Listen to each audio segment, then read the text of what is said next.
Guys आज के इस पर्टिकुलर वीडियो में हम लोग बात करने वाले हैं कि फाउंडर्स को अपना टाइम जो है वो कहां पर इन्वेस्ट करना चाहिए। कई बार मैंने देखा है कि बहुत सारे बिजनेस ओनर्स अपने बिजनेस के लिए डिजिटल मार्केटिंग करते हैं और अपना जो टाइम है और इंपॉर्टेंट रिसोर्सेज हैं वो डैशबोर्ड लेवल पर लगाते हैं, डैशबोर्ड लेवल पर ट्विक करने की कोशिश करते हैं, ऐसी चीज़ों पे अपनी एनर्जी को वेस्ट करते हैं जिन चीज़ों को वो बेसिकली आउटसोर्स कर सकते हैं किसी फ्रीलांसर को या किसी एजेंसी को, और उसके बदले जो इंपॉर्टेंट चीज़ें हैं जो बिजनेस के पॉइंट ऑफ व्यू से बहुत इंपॉर्टेंट है उन चीजों के ऊपर फोकस नहीं करते। तो इसी चीज की हम लोग आज के इस पर्टिकुलर वीडियो में बात करेंगे, a practical framework to focus on limited founder time on high leverage activity. सबसे पहले कस्टमर रिसर्च। अब जब मैं कस्टमर रिसर्च की बात कर रहा हूं तो मैं दोनों एंड पे बात कर रहा हूं कि वो लोग जो आपके ऑलरेडी एग्जिस्टिंग कस्टमर्स हैं उनके अभी क्या पेन पॉइंट्स हैं, वो कैसे सोचते हैं, क्या वो सेटिस्फाइड हैं या नहीं सेटिस्फाइड हैं, उन सारी चीजों की रिसर्च करना। और जो आपके टू बी कस्टमर्स हैं, जो आपके कस्टमर्स बन सकते हैं, उनके क्या पेन पॉइंट्स होंगे, वो कैसे सोचते होंगे, उन सारी चीजों के बेसिस पर रिसर्च करना।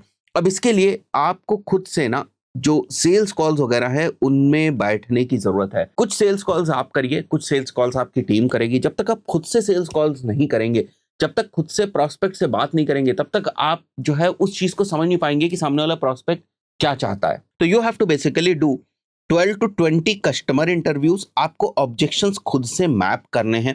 अगर कोई पर्सन सेल्स कॉल में नो बोल रहा है तो डिफरेंट डिफरेंट फनल स्टेजेस के ऊपर वो किस टाइप से जो है वो डिक्लाइन करता है चीजों को, अवेयरनेस स्टेज पे क्या करता है, कंसिडरेशन स्टेज पे क्या करता है, डिसीजन स्टेज पे क्या करता है, इन सारी चीजों को आपको पैरेलली डॉक्यूमेंट करते चलना है। Build voice of customer assets, मतलब कस्टमर के जो पेन पॉइंट है उनके हिसाब से आपको एड्स की कॉपी बनवानी है, उनके हिसाब से आपको एसईओ के जो पेजेस हैं उनको बनाना है, उसके हिसाब से आपको सेल्स स्क्रिप्ट्स बनानी है।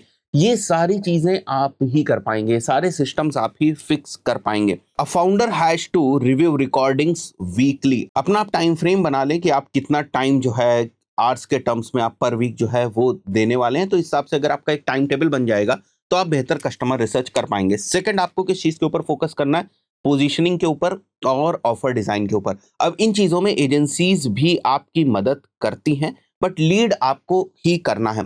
Positioning is basically who we serve and why us, with constant like segment, use cases and urgency. Create a simple category narrative like 1 to 2 sentences positioning statement। जैसे मैं कहूं कि I basically teach digital marketing to beginners, that's it, ये मेरा positioning statement हो गया। कुछ भी बहुत ही फैंसी नहीं, कुछ भी बहुत लंबा चौड़ा नहीं, कुछ भी ऐसा नहीं कि जिसको समझाने में जो है वो बहुत ज्यादा टाइम लगे। तो this is basically called as positioning. Calibrate against competitors by reviewing landing pages ads weekly. अब यहाँ पर भी आपको टाइम देने की जरूरत है बिकॉज कॉम्पिटिटर्स वगैरह को आप भी अच्छे से रिव्यू कर सकते हैं। जब मैं रिव्यू करने की बात करूं, मैं टेक्निकल एंड पे रिव्यू करने की बात नहीं कर रहा हूं, मैं पोजीशनिंग के एंड पर आपसे रिव्यू करने की बात कर रहा हूं। इसके अलावा ऑफर डिजाइन वगैरह में आपका टाइम जो है वो जाना चाहिए। You have to craft your package outcomes, not activity, like promise, proof, risk, reversal, constraints, bonuses। इन सारी चीजों के अराउंड आपकी जो ऑफर डिजाइन है वो होनी चाहिए। Ensure that landing page should match with the offers। तो मोटे मोटे कहने की बात है कि पोजीशनिंग के ऊपर और ऑफर डिजाइन के ऊपर फाउंडर को काम करना है। कस्टमर रिसर्च के ऊपर जो है वो फाउंडर को काम करना है। सेल्स कन्वर्जन और कंटेंट अथॉरिटी के ऊपर काम करना है। कंटेंट किस टाइप का जाएगा, जो वॉइस ऑफ कंटेंट है वो कैसी होगी, उसके ऊपर भी फाउंडर को ही काम करने की जरूरत होती है। ये चीजें करके आपको एजेंसी दे देगी या कंटेंट राइटर आपको करके दे देगा, बट वो जो नरेटिव सेट करना है, वो जो पोजीशनिंग से चीजें निकल के आएंगी, वॉइस ऑफ ब्रांड निकल के आएगी, वॉइस ऑफ कंटेंट निकल के आएगी, उसको आपको ही वैलिडेट करना है। Sales conversion is basically entire sales funnel या इंटायर सेल्स की जो प्रोसेस है आपकी, वो भी आपको ही क्राफ्ट करनी है। जैसे आप देख रहे हैं यहाँ पर आपको लीड स्टेजेस डिफाइन करनी होंगी। लीड आ रही है, फिर एमक्यूएल है, फिर एसक्यूएल है, फिर वॉन है। रिस्पॉन्स टाइम आपको जो है वो सेटअप करना होगा। फॉलो अप कैडेंस, ऑब्जेक्शंस की स्क्रिप्ट्स, जो भी डॉक्यूमेंट्स वगैरह सेल्स टीम को जरूरत होती है वो सारी आपको सेटअप करने हैं। सेल्स के ऊपर मैंने एक डेडिकेटेड जो कोर्स है वो बनाया हुआ है, उसको चेकआउट करना चाहे तो उसको भी आप कर सकते हैं। सीआरएम में किस टाइप से जो डेटा है वो जाएगी, और सीआरएम लेवल पर जितनी भी चीजें हैं सेल्स के पॉइंट ऑफ व्यू से, वो सारी की सारी चीजों के ऊपर आपको ही फोकस करना पड़ेगा। मैं फिर से वही कह रहा हूँ, एग्जीक्यूट आपको कोई करके दे देगा, बट इसको लीड आपको ही करना पड़ेगा। इसकी इंपॉर्टेंस आपको ही समझनी जो है वो पड़ेगी। कंटेंट अथॉरिटी में publish content answering real questions, not just keyword list. जो पेन पॉइंट है लोगों को उनको एड्रेस करके आपको कंटेंट बनाने की जरूरत है। ये आपका टेक्निकल कंटेंट हो सकता है, ये आपका ब्लॉग का कंटेंट हो सकता है, ये आपका यूट्यूब का कंटेंट हो सकता है, but it should answer the real questions.